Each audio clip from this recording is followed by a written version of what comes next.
Ada kemungkinan kan? Kalau tidak ada kemungkinan, kelakuan Muhammad tidak mungkin cabulullah. Kelakuannya Muhammad tidak mungkin seperti itu. Gak mungkin anak 6 tahun udah diecek-ecek, 9 tahun baru diiwik-iwik. Gak mungkin kalau itu tidak, kalau dia tidak kemasukan setan di dalam keinginannya tersebut.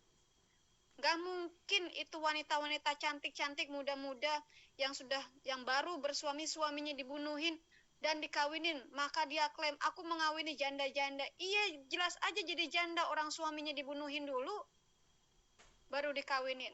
Makanya dia klaim, oh Rasulullah itu mengawini janda-janda, janda-janda kaya, janda-janda cakep, janda-janda masih montok, janda-janda yang baru aja dikawinin sama suaminya. Ya. Kalau bukan kerasukan setan, apalagi? Kalau orang sehat itu nggak begini kelakuannya. Sekarang kita lanjut. Sorry bro, intermezzo ya. Dewi Bulan kalau udah ngomong udah nggak bisa diem. Oke, di sini saya akan mengambil tafsir Al-Qurtubi. Ya. Ini sebentar saya kasih lihat dulu. Di halaman ini kan 203 ya. Kita ke halaman paling atas. Ya, ini buku tafsir Al-Qurtubi volume 12 ya. Kita kembali ke halaman yang tadi. Ini ya, tafsiran surah Al-Hajj, Al-Mu'minun dan Al-Nur. Tapi kita hanya bahas yang surah Al-Hajj saja. Ya. Nih. Nah. Ini ayatnya yang tadi yang di Al-Qur'an ya. Nah, kita akan membaca ini. Ya. Setan pun memasukkan goda-godaan terhadap keinginan itu. Maksudnya adalah pada bacaan itu. Nah, itu sudah dijelaskan dalam surah Al-Baqarah. Ya. Ya, ini segala macam. Nah, ini bukan poinnya di sini. Saya tidak bahas kemari. Kita akan bahas mengenai poinnya saja gitu ya. Nah, mana tadi ya? Nah, hadis ini tidak bersebut. Para ulama menyatakan bahwa ayat ini menimbulkan masalah dalam dua hal. Sekelompok orang mengatakan, sebentar saya highlight kuning saja. Sekelompok orang mengatakan bahwa di antara para nabi SAW itu ada yang diutus Allah dan ada pula yang tidak diutus. Sementara yang lain berpendapat bahwa seseorang tidak dinamakan nabi hingga dia diutus oleh Allah. Nah, oke. Nah, kemudian sebentar ya.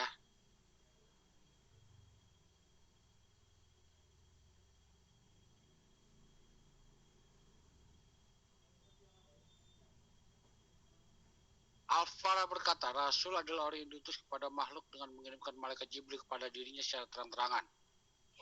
Nah, gitu ya. Nah, oke.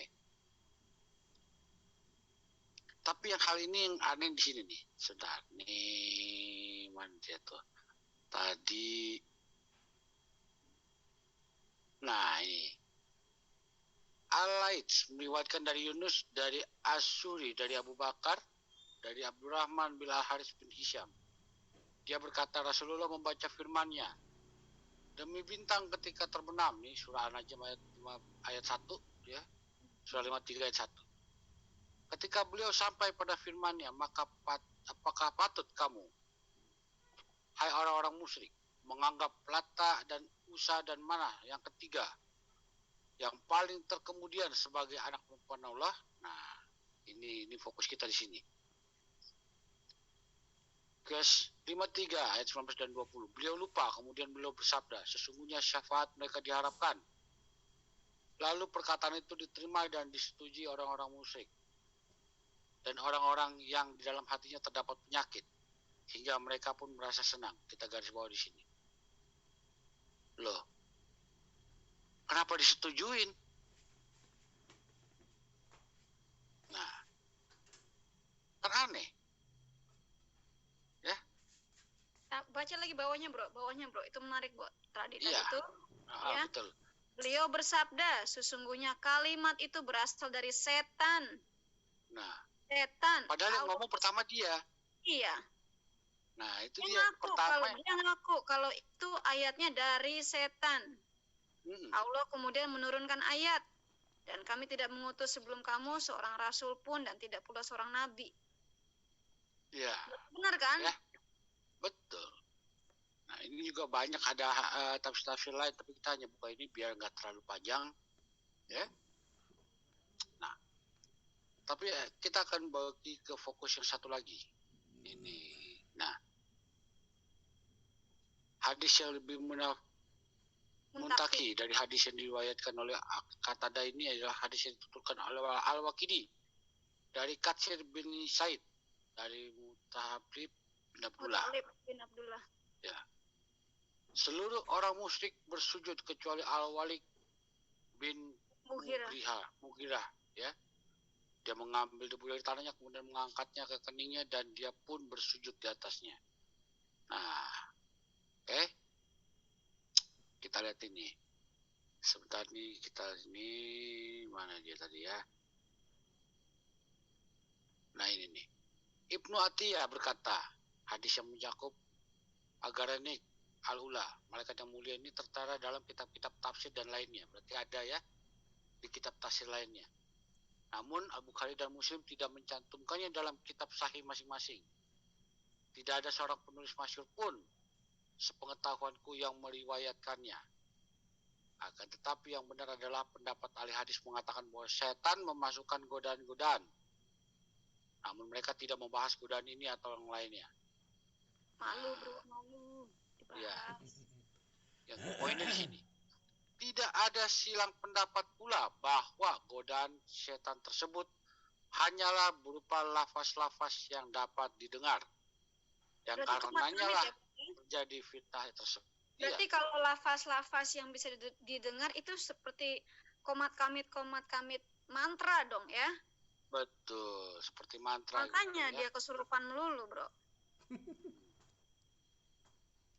Selanjutnya para ahli tafsir berbeda pendapat tentang bentuk godaan setan tersebut. Bro, nih gue ada belnya Muhammad nih bro. Gini kalau Muhammad lagi mau turun wahyu. Nah, gitu bro, denger nggak bro? Kecil amat. Dia tuh. Wahyu turun ini. Oh, wahyu turun. Nah, gitu bro. Iya.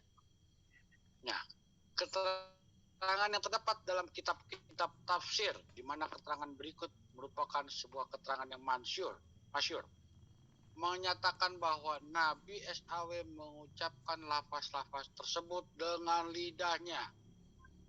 Ya, lafaz-lafaz yang apa? Nih, lafaz-lafaz yang setan, godaan setan ini nih. Ya, mantra. Ya, lafaz-lafaz yang godaan setan. Yang ini ya, saya kasih tanda ya. Nah, ini nih. Ya, lafaz-lafaz ini. Oke? Nah, kita baca lagi. Nah, namun ayahku menceritakan padaku bahwa di timur dia bertemu dengan para ulama senior dan teolog, di mana ada seseorang yang mengatakan bahwa hal ini Nabi mengucapkan lafaz-lafaz tersebut dengan lidahnya tidak boleh terjadi pada Nabi SAW, sebab dia adalah sosok yang terpelihara dari dosa dalam menyampaikan kerasulannya. Loh, gitu ya. Kalau dia adalah sosok terpelihara dari dosa, ya, kenapa dia bisa kesurupan? Pertanyaannya kan gitu. Kenapa dia bisa mengucapkan lafaz-lafaz yang adalah ucapan-ucapan setan, godaan-godaan setan? Jadi bagaimana, siapa yang memelihara dia? Berarti gagal dong. Ya jelas, berarti ini gagal, ya. Ya mungkin belnya kurang kencang bro. Nah. Ya, kita baca lagi Bu ya. Sesungguhnya yang sebenarnya terjadi adalah setan mengucapkan lafaz-lafaz tersebut lalu terdengar oleh orang-orang kafir. Ketika Nabi membaca, maka apakah patut kamu, ya, nggak ada yang tanda kurung ini sebenarnya nggak ada ya, menganggap Lata dan Uzza dan Manah yang ketiga yang paling terkemudian, ya. Nah, surah 53 ayat 19 dan 20. Atas lagi bro, atas yang dikit lagi tadi, Atas dikit, atasan dikit. Nah ini, sesungguhnya yang sebenarnya terjadi. Ngerti nggak maksud dari sebenarnya terjadi? Sesungguhnya yang sebenarnya terjadi. Ini loh faktanya, ini loh kejadian perkara, ini loh TPK-nya, tempat kejadian perkara ya. Adalah setan mengucapkan lafaz-lafaz tersebut. Jadi setan yang mengucapkan lafaz-lafaz tersebut lalu didengar oleh orang kafir ketika Nabi membaca. Jadi ketika Nabi membaca ini ya, mengucapkan lafaz-lafaz tersebut lalu terdengar oleh orang-orang kafir. Ini yang si Nabi ini, yang si Muhammad ini keluar dari mulutnya, apakah patut kamu menganggap Lata dan Uzza dan Manat yang tiga yang paling terkemudian? Yang kurung-kurungan itu sebenarnya nggak ada. Coba kalau saya bacain, afaro'aitumul allata wal uzza, nggak ada itu musyrik, nggak ada di situ kata musyrikin, di sini nggak ada. Wa manata salisata, ya, yang ketiga, nggak ada di situ musyrikun. Itu pun tidak ada.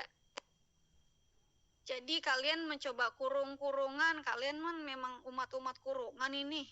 Bentar-bentar dikurungin, bentar-bentar dikurungin. Padahal kalau di Arabnya, kalian mengerti bahasa Arabnya, itu tidak ada. Kalian suka suka menambah-nambahkan. Kalian ini umat nambah-nambahin. Yang nggak ada diada-adain. Ya, lanjut.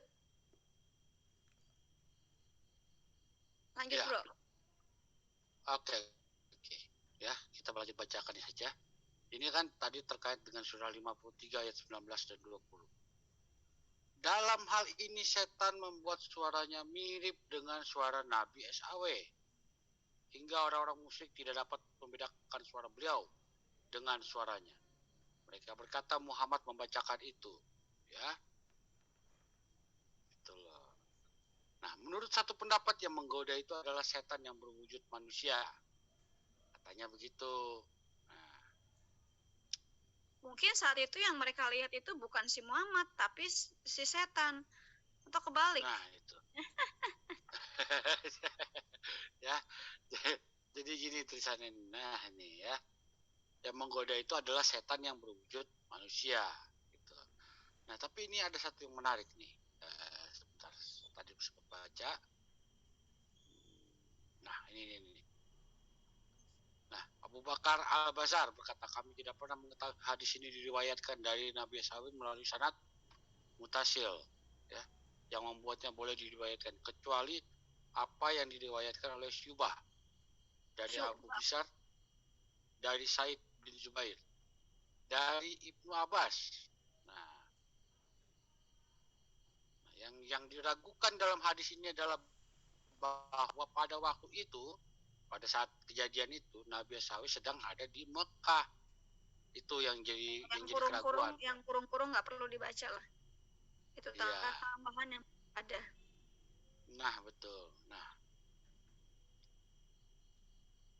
masalahnya ini mengenai ini nih. Adapun hadis Akabi yang tidak boleh diriwayatkan dan tidak boleh pula dituturkan karena sangat daif dan palsu, ya. Jadi Akabi ini dibilang palsu. Nah, mengenai yang sahih ini nih, mengenai sebagian hadis tersebut yang terdapat dalam As-Sahih, yaitu bahwa Nabi SAW membaca demi bintang surah 53 ayat 1 di Mekah. Lalu beliau bersujud, dan bersujudlah bersama beliau kaum muslimin, musyrikin, jin dan manusia. Jin, ya. Berarti kalau si Muhammad ngomong, jin ngumpul, ya. Dan lagi pula ini si Nabi bilang demi bintang. Kenapa dia bilang demi bintang? Apakah bintang itu Tuhan dia? Nah, sedangkan kalau orang-orang Muslim sekarang bilangnya demi Allah, demi Allah, demi Allah, demi Allah loh. Lah, ini si Nabi bilangnya demi bintang. Kenapa si Nabi nggak bilang demi Allah? nggak ke situ? Teman-teman muslim mikir nggak ke situ? Kalau kalian aja mau bersumpah bilangnya kan, demi Allah, gue nggak bohong, demi Allah, gitu kan? Nah ini si Nabi bilangnya demi bintang. Kenapa si Nabi nggak bilang demi Allah? Atau mungkin si Allah itu ya si Muhammad sendiri? Hah? Nanya dong. Kalian harus bisa bertanya ya, harus belajar bertanya. Kok begini ya? Apa benar begini ya? Dan cari tahu. Lanjut, bro. Nah, jadi bahwa di sini dikatakan ya, Nabi bersujud bersama muslimin, musyrikin, jin dan manusia. Aneh ya? Aneh. Berarti muslimin itu bukan manusia dong? Enggak, dan manusia. Seharusnya dan manusianya ini kagak perlu ada. Beliau dan kaum muslimin, musyrikin, dan jin. Kalau ada kata manusia di situ, berarti muslimin itu bukan manusia. Musyrikin itu bukan manusia, karena kita tahu jin itu bukan manusia. Ini yang bikin hadis di sini bego apa enggak sih? Ini yang menerjemahkan ini. Tapi ini yang sahih. Makanya ini yang menerjemahkan ini gimana sih? Ngerti enggak sih maksudnya? Gue yang bego aja ngerti nih. Kenapa dikatakan dan manusia? Aduh, iya. Gitu ya. Jadi yang fokusnya adalah belajar berpikir kritis. Indonesia, mari belajar berpikir kritis.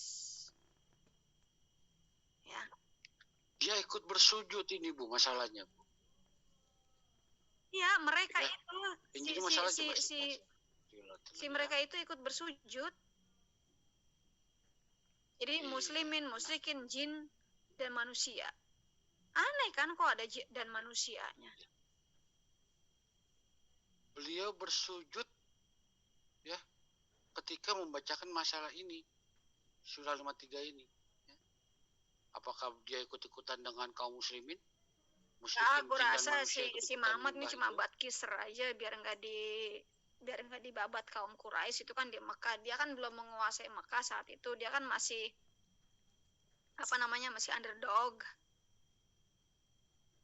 Ya, masih underdog. Nah, itu kita bisa baca di sini ya. Biasa kan orang kalau underdog itu bat kiser dulu, kising-kising bat dulu, ya kan? Nah, begitu mulai merasa kuat baru dia memberontak, ya kan? Merasa pikir, oh gue udah punya pasukan nih, ini bakal punya pasukan nih, merasa kuat nih, udah memberontak. Nah itu kan kelakuan setan, kelakuan iblis kan begitu. Nah gini ya, anehnya gini ya, kalau dalam hadis sahih itu ini jadi masalah. Setan dapat menguasai Nabi SAW. Nah lo, katanya Nabi Muhammad itu dilindungi oleh Allah. Tapi kenapa setan bisa menguasai Nabi? Berarti kan Allah CWT-nya lemah. Makanya Allah CWT masih kalian bela mati-matian sampai bunuh diri. Makanya Allah CWT kalian bela mati-matian, jangan sampai ada gereja terbangun di tempat kalian. Karena Allah CWT-nya lemah, maka kalau ada gereja mau dibangun, minta dibongkar. Orang Kristen nggak boleh ibadah. Orang Kristen mau Natalan, diusir-usir ke kota lain. Itu karena Allah CWT kalian lemah.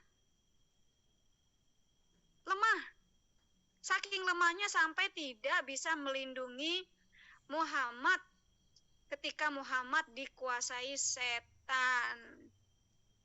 Teman-teman, apakah kalian mau menyembah Tuhan yang lemah, menyembah CWT yang lemah? Yang bentar-bentar minta dilindungi, yang bentar-bentar gampang tersinggung, yang bentar-bentar teriak-teriak. Tangkap aja tuh, tangkap, laporin. Nah, penistaan. Apakah kalian mau menyembah Allah CWT yang bentar-bentar harus dilindungi. Kenapa bukan Allah SWT yang lindungi kalian? Aneh kan? Kenapa kalian selama ini bela-bela Allah SWT melulu? Sebenarnya kalian bukan membela Allah SWT, sebenarnya kalian membela si Muhammad ini. Dalang dari segala kekacauan ini ya si Muhammad. Ya. Saya di sini jadi bisa ngomong apa aja. Kalian yang di Indonesia jangan sekali-kali ngomong kayak gini, digantung kalian. Silakan, Bro. Lanjut.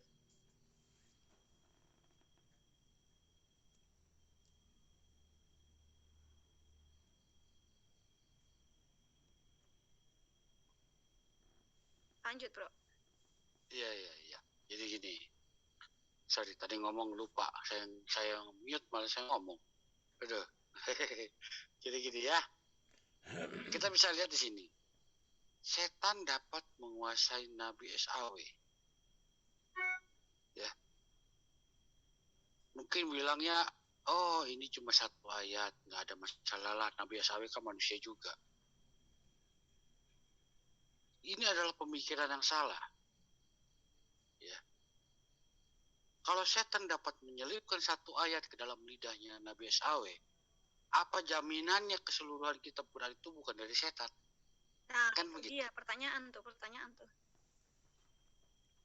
Bagaimana mungkin kalian bisa yakin? Apa garansinya? Nggak ada. Ya. Itu dilanjut kalimatnya tuh, Bro. Sebab penguasaan setan terhadap beliau dalam hal meniru suara adalah seperti penguasaannya terhadap beliau untuk menggerakkan lidah beliau. Berarti kan dia kesurupan. Setan kalau sudah bisa menggerakkan lidah seseorang, itu artinya orang tersebut sudah kesurupan.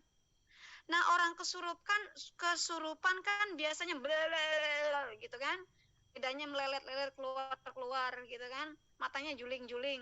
Nah, kejang-kejang gitu kan, kedip-kedip kejang-kejang. Kalau setan sudah bisa menguasai mulutnya, menggerakkan lidah beliau, berarti si beliau ini, si Mamat ini tidak berkuasa. Tidak bisa menguasai diri, tidak bisa menghalangi si setan masuk ke dalam dirinya. Kalau Muhammad tidak bisa, Allahnya kemana aja? Ya. Makanya saya pikir jangan-jangan si Allah ini ya si Muhammad sendiri. Menguasai penguasaannya terhadap beliau untuk menggerakkan lidah beliau. Jangan-jangan waktu si beliau ini katanya dapat firman dari Allah. Oh, itu firman dari Allah datang. Ternyata itu firman dari si setan yang menguasai lidah beliau. Siapa yang tahu kan? Nanya dong, kalian mesti bertanya begini nih. Bertanya dulu ke dalam diri Anda sendiri, benar nggak sih? Lalu kalian bertanya kepada Allah, benar nggak sih Allah? Kalau nggak ada jawaban dari Allah, berarti Allah nggak bisa kasih jawaban. Allahnya bantet kali. Karena ini pengalaman pribadi saya juga.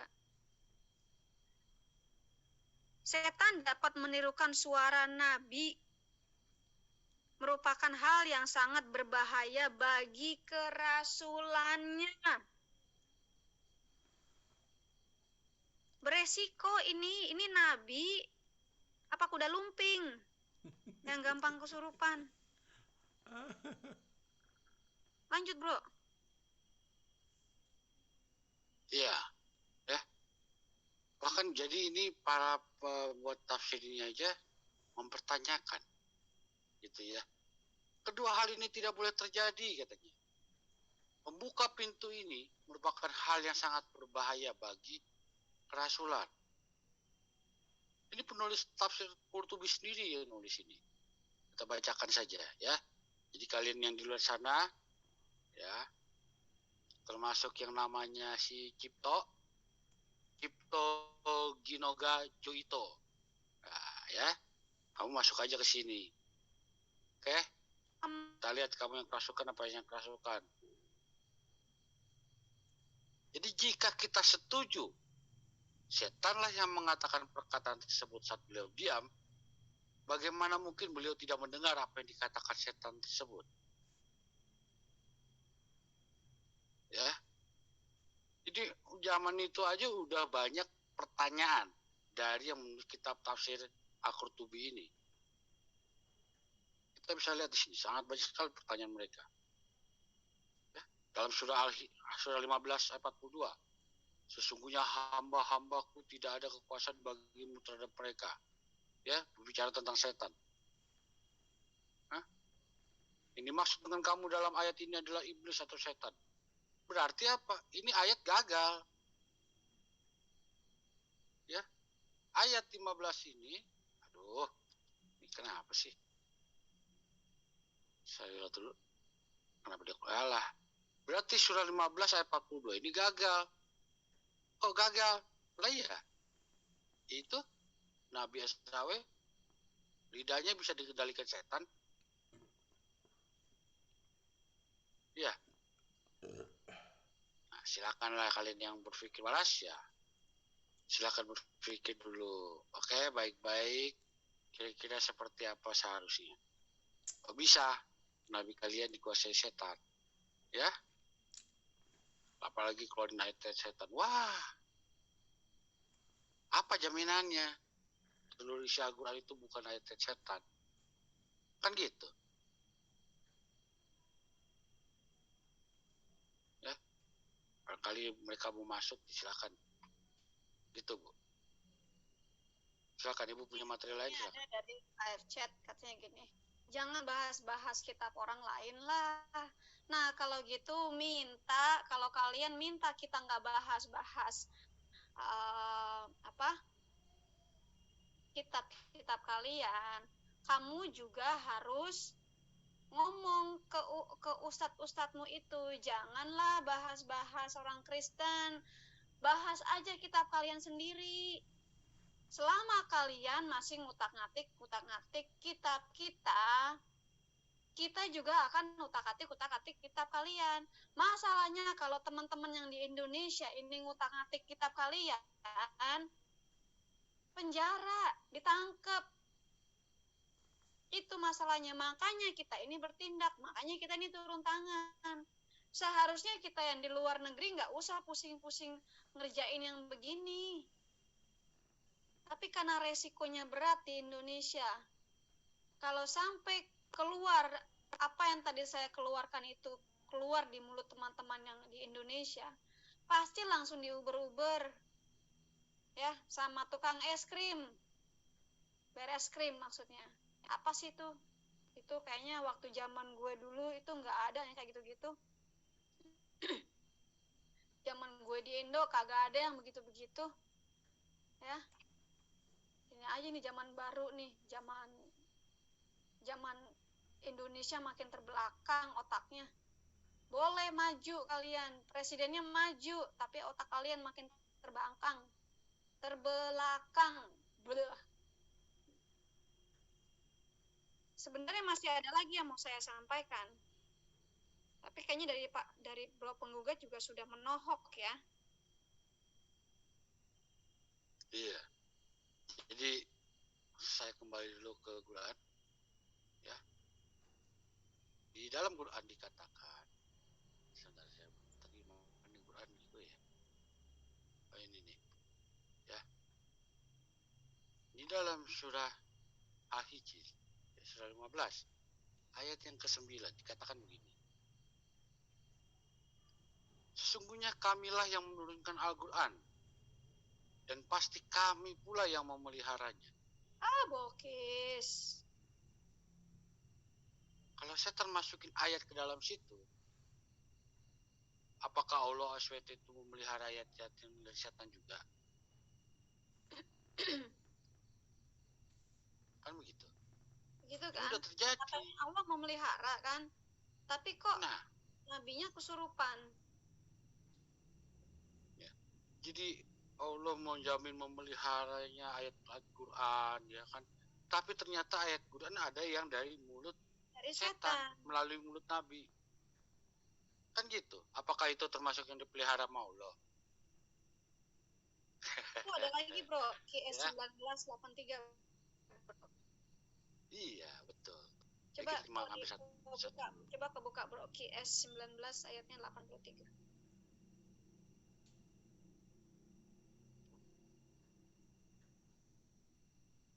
Iya. 83 ya. Tidakkah engkau memperhatikan bahwa kami telah mengutus setan-setan? Halo, mengutus setan-setan. Berarti Allah mengutus setan dong. Allah kok mengutus setan kepada orang-orang kafir untuk benar-benar menggoda mereka berbuat maksiat. Halo, bukan yang berbuat maksiat itu nabi kalian si Momo. Siapa yang ngajarin kalian bisa menikahi anak kecil? Ngiwi-iwi anak kecil?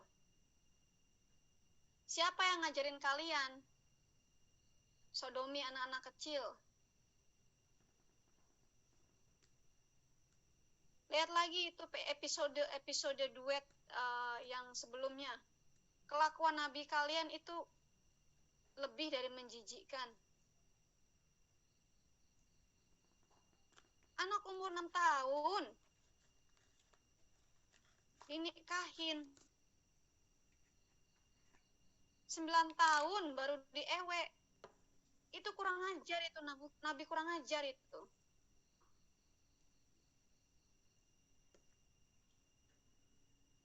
Belum lagi hal yang lainnya. Ini ajaran benar-benar ajaran gila ini. Belum lagi nanti kita angkat ini ajaran-ajaran jin. Ini baru sekelingking loh yang kita angkat ini. Baru sekelingking.